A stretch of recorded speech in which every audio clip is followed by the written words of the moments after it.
This is Jeff Media reporting live and direct at Shakan's crib in Birmingham with Mr. Pitters himself and the new.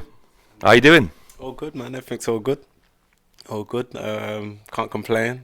Just ticking over in the gym as we do. It was a good event, the fight. Deck and myself put on a good fight. I'm sure it's probably be something which could be a candidate for fight of the year. But it's behind me now. Obviously, we've got news of another up-and-coming fight, and that's what I'm training hard for now. How does it feel to be the English champion? I see you've got the belt here as well. Yeah, it's good. I mean, it's real nice for those who ain't seen it.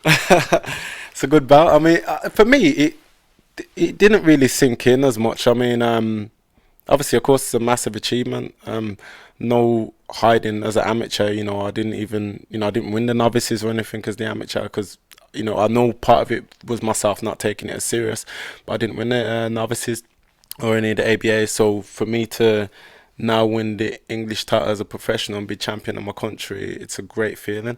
So it was something, I mean, straight after, John Pegg phoned me and he's like, "Oh, you realise you're now champion of England?" And I was like, "Well, yeah," but I think he wasn't, how can I say, he wasn't intrigued by my voice, how the way I've said it. And he's like, "No," he's like, "This is what you need to do." He's like, "Go on Google Earth or Google Maps." He's like, "Now just zoom out of Birmingham. And then zoom out, you'll see Nottingham. Zoom out, you'll see Norfolk." He's like, and then you'll see London, and then zoom out of the whole. And it's like, "Yeah, you're champion of all of that." There's many kids boxing, and it kind of synced a bit home then. So I then thought of it, and I thought, you know what? But yeah, it's a good achievement, to be honest. Yeah. I think it's fair to say as well that you was in a fight. You was in a real fight against Deck. It was potentially fight 2019. What a war, and well earned in the end. Yeah, man. As I said, we knew that Deck would.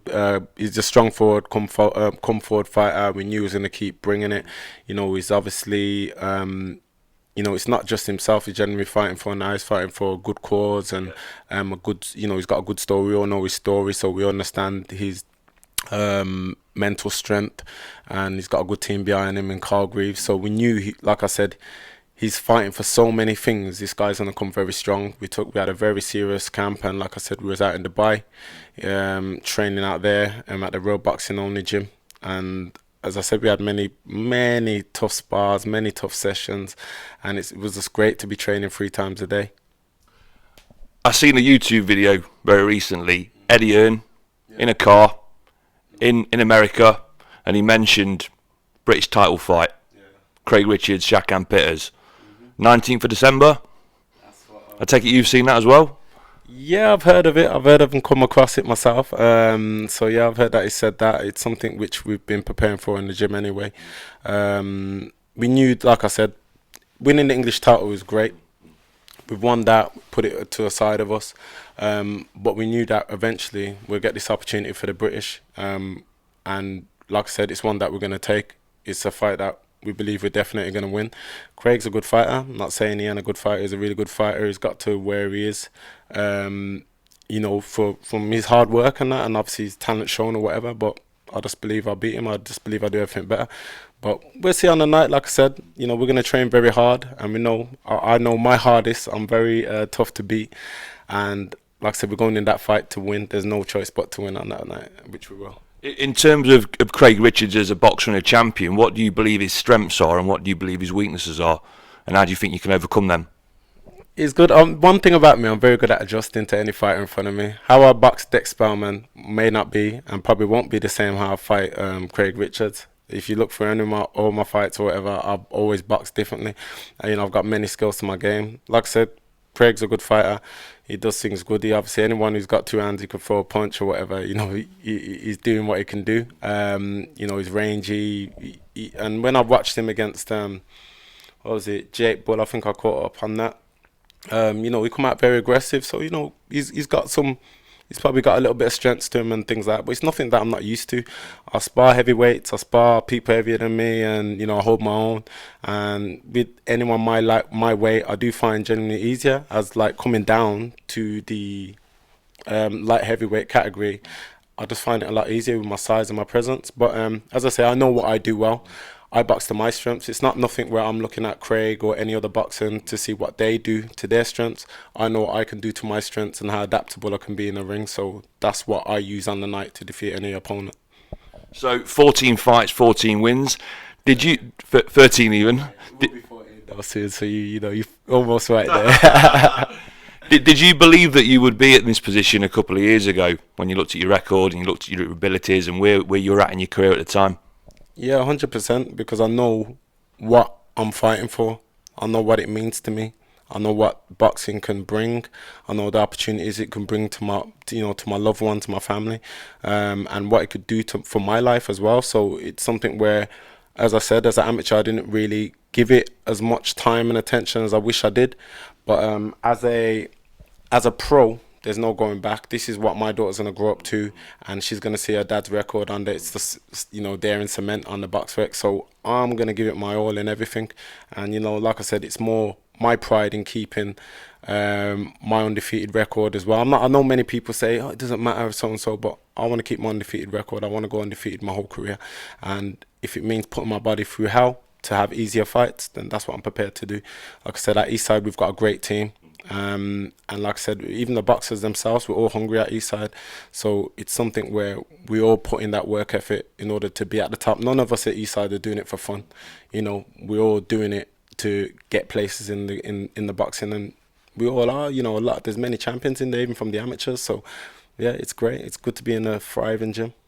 In terms of your abilities and how things are stacking up at the minute, the elites in your weight division, Joshua Buatsi, Anthony Yard. How do you feel you get on against those two fighters?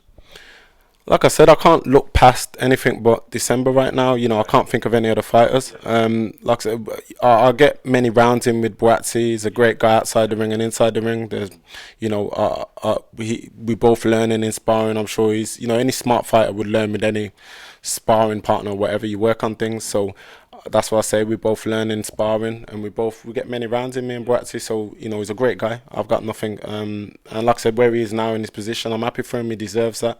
How I get on with them, I believe, obviously personally myself, I would do good, but when the time's right, I've just got to focus on Craig Richards, if he's going to be my opponent for the British. Can't look ahead of anything. He's a good fighter, so I can't overlook him. And I've just got to focus on Shakan Peters' career. I can't think of, what if I see these guys, or because I'm sure when Anthony Yard was about to fight Kovalev, he wasn't thinking about how would he get on with Shakan Peters. So I've got to focus on what I'm gonna do.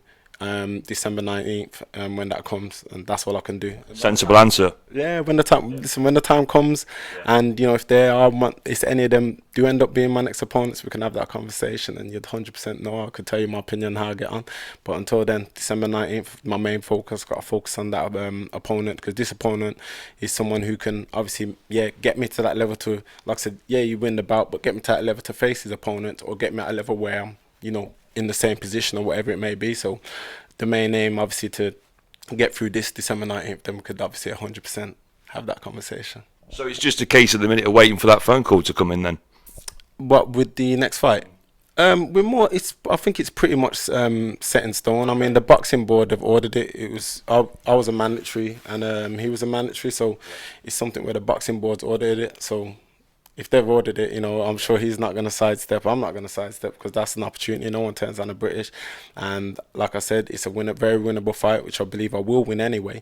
And it's one of those, and it's going to make my it's gonna do good for our gym. It's gonna make my family. It's gonna do good for my family as well, and do good for myself. So it's a lot of opportunities in the British title, and plus, like I said, many great champions from Britain, and who go on to get a world title and so on.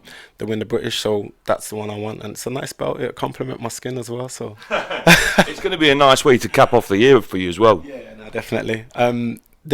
For this year, I did say to many people in my interviews and everything that, when Ultimate Boxer came around, I was going to win. I wanted to win Ultimate Boxer. That came around. That was ticked off the list. And it was something where we definitely wanted a belt by the end of this year, of the year 2019. We did say that. So to now be in the position to get two belts, I've obviously exceeded my actual plan. Yeah. But it's like I said, it's gonna happen, and it's something where it's good. You know, it's good to it's good that I'm achieving these goals. Basically, I'm hitting my goals, which I've obviously planned out to. So it shows that my team's doing something right. You know, Paul Coonahan, John Pegg, and everyone's doing everything right on my team. And yeah, going forward, man, I'm just gonna continue setting goals and breaking them. Me and Shaka are on the cusp of sorting out a game on FIFA, and we're going to go live at some point. Shaq thinks he can beat me on FIFA. I definitely know that I can beat Shaq on FIFA. You might be a better boxer than me, but you're not going to beat me on FIFA, Shaq. What you got to say about that? I'll tell you what, I'll let you be Barcelona, I'll be Watford, yeah? You know what I mean? I'll use my boy Troy Dean. You really that good? Bang. Nah, I ain't that good. Nah, I'm alright. You know what it is? I play my boys. I've took a few hours with my boys, but you know what it is? That's from me being a bit rusty at the game, but I am good on FIFA. I am good. I think right now, I've not been playing it as much, but I think I'm in Division 4 or something like that. But if I was playing it even more, I'd be in a higher division. But I'm good at FIFA. I'll give you a good game. We'll get it sorted. We'll get it online. Yeah, we'll do that, man. Definitely. We'll have that game whenever you're ready, man. We'll do that. Shaq, it's been great talking to you, and thanks for speaking to JF Media today. Anytime, man. Thanks for talking to me as well.